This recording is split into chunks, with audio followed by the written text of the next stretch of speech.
नमस्कार मैत्रिणींनो, स्वागत आहे तुमचं पुष्पा पाटील किचनमध्ये। मैत्रिणींनो, आज आपल्याला झणझणीत असा बोंबीलचा गावरान पद्धतीने रस्सा कसा करायचा ते बघायचं आहे। तर बघा, त्याच्यासाठी मी बोंबील घेतलेले 8-10 बोंबील स्वच्छ करून घेतलेले, शेपटी आणि डोक्याकडचा भाग काढून घेतला आणि स्वच्छ करून घेतलेले बोंबील। एका बोंबीलचे 3 तुकडे करून घेतलेले आणि त्याच्यासाठी साहित्य घेतलेलं आहे बघा। मी अर्धी मीडियम साईजची वाटी घेतली, अर्धी त्याचे असे लांब काप करून घेतलेले आणि भाजून घेतलेलं आहे।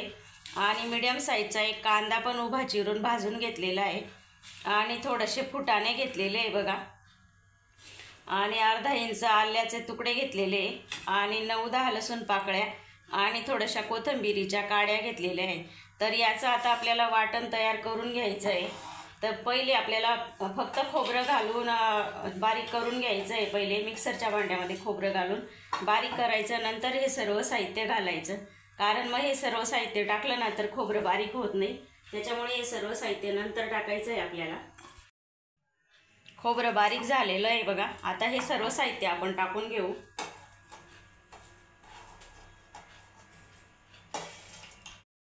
तर बघा, मसाला आपण बारीक असा वाटून घेतलेला आहे बघा। या पद्धतीने बारीक असं वाटण करायचं, म्हणजे भाजीला छान असा मेळ धरून येते। तर मसाला आपला तयार झालेला आहे। आता आपण बोंबील स्वच्छ धुवून घ्यायचे। बोंबील धुण्यासाठी गरम पाणी वापरायचं आहे। गरम पाणी वापरलं ना तर बोंबीलचा जो ओशाड वास असतो ना तो निघून जातो, त्याच्यासाठी गरम पाण्यानेच बोंबील धुवायचे। स्वच्छ धुवून काढायचे 2-3 पाण्याने बोंबील।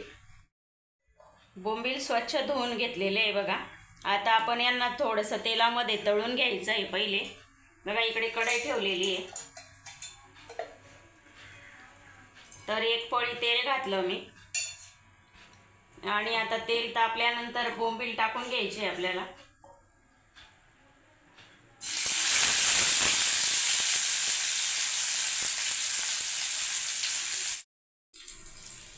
बोंबील आपले छान असे परतवून झालेले आहे बघा। आणि बोंबील तळताना कमीच तेल टाकायचं, नाही तर ते पूर्ण उडतं। तर आपण आता बोंबील तळून घेतलेले काढून घेऊ आता। तर आता त्याच कढईमध्ये आपल्याला तेल वाढवून घ्यायचं आहे। आपल्याला पाहिजे तेवढं तेल घालायचं। असं म्हणजे बोंबीलची भाजी असली ना तर तेल जरा जास्त घालायचं, ते चव छान लागते भाजीला। मी नंतर अजून 3 पळ्या तेल घालून घेतलेलं आहे। तर तेल आपलं गरम झालेलं आहे बघा। आता आपण जो मसाला तयार करून घेतलेला आहे ना तो टाकून घ्यायचा आहे।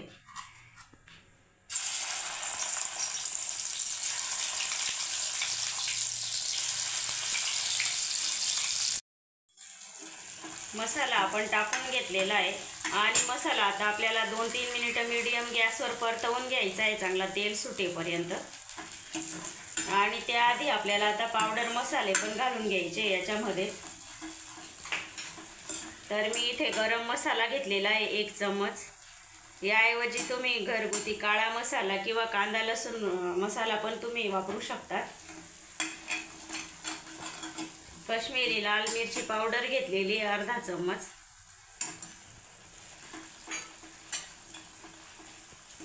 घरगुती मिरची पावडर घेतलेली 1 चम्मच मोठा।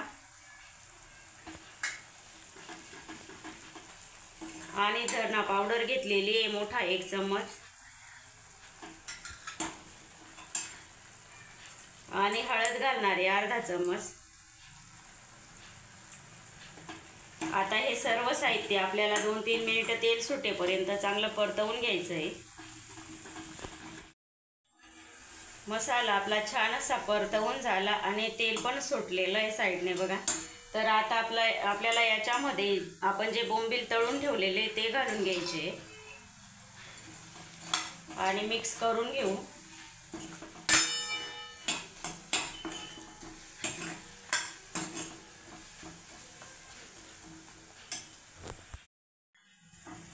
बोंबील छान असे मसाल्यामध्ये मिक्स झालेले आहे।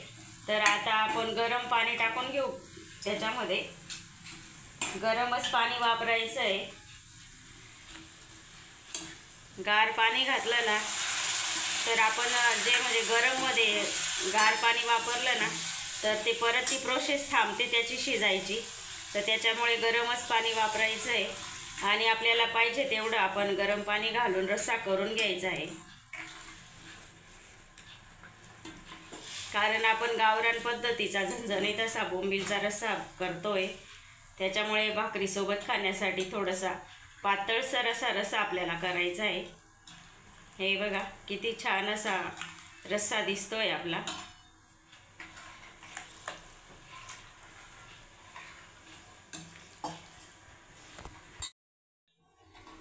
तर बघा अजून अर्धा कप मी इथे पाणी घातलेलं आहे आणि छान अशी लगेच उकळी आली गरम पाणी घातल्यामुळे. आता आपल्याला चवीपुरतं मीठ घालून घ्यायचं आहे आणि मीठ घालताना कधी पण बघायचं आहे की बोंबील आपले थोडेसे खारट असतात, त्यानुसारच मीठ घालायचं आहे. अंदाजाने मीठ घातलं. आता गॅस कमी करून द्यायचा आहे. खूप छान अशी खळखळून उकळी आलेली आहे भाजीला. तर आता गॅस मीडियम करून आपल्याला छान 7-8 मिनटं आपल्याला भाजी शिजवून घ्यायची आहे. 7 ते 8 मिनिट आपण भाजी छान अशी उकळवून घेतलेली आणि छान असे बोंबीलसुद्धा मऊ शिजून गेलेले आहे. आणि बघा भाजी एकदम छान अशी झालेली आहे, म्हणजे जास्त पातळ नाही आणि जास्त घट्टसुद्धा नाही. एकदम छान अशी बाजरीच्या भाकरीसोबत खाण्यासाठी एकदम छान अशी भाजी तयार झालेली आहे. आणि बघा किती छान अशी तर्री पण आलेली आहे भाजीला. तर आता झालेली आपली भाजी खाण्यासाठी तयार. तर वरून आपण मस्त आता थोडीशी कोथिंबीर घालू